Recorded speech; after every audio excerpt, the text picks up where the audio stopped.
Ghana's central bank recently raised its main policy rate to 18% to curb a fall in the country's currency and fight external pressures. I'm joined by Augustin Fosu, Professor of Economics at the University of Ghana.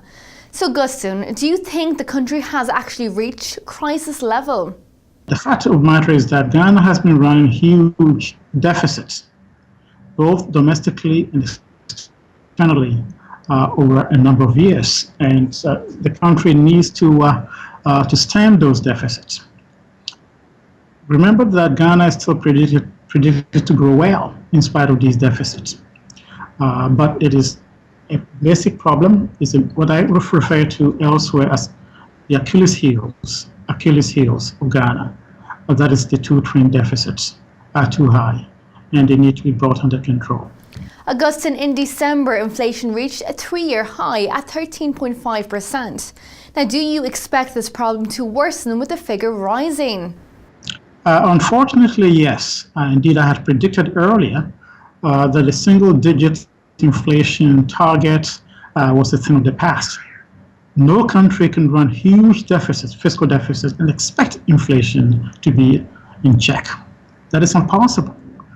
So the problem essentially is that Ghana needs to bring its huge budget deficits under control.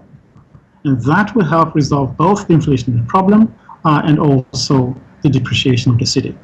The currency depreciated nearly 20% last year and has weakened a further 4.7% so far this year.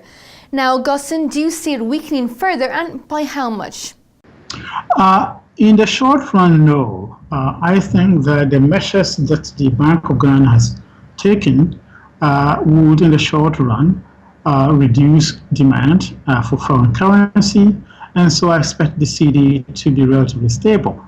But I view that as being a short-run palliative measure, because in the final analysis, economic agents look at the deficits, and to the extent that they expect the cedi to fall, expectationary effects would mean that the cedi will probably continue to fall unless the government takes the bold step of reining in the huge expenditures which are responsible for the huge budget deficits.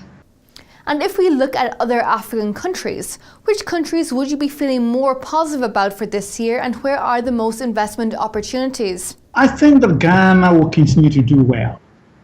And so I'm not going to rule out Ghana at all. I'm still quite optimistic, but the government must take bold steps.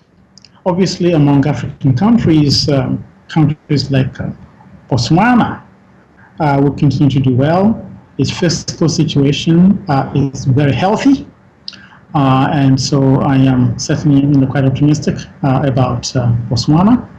Other countries seem to be doing very well in terms of their fiscal situation, especially among the oil-producing countries.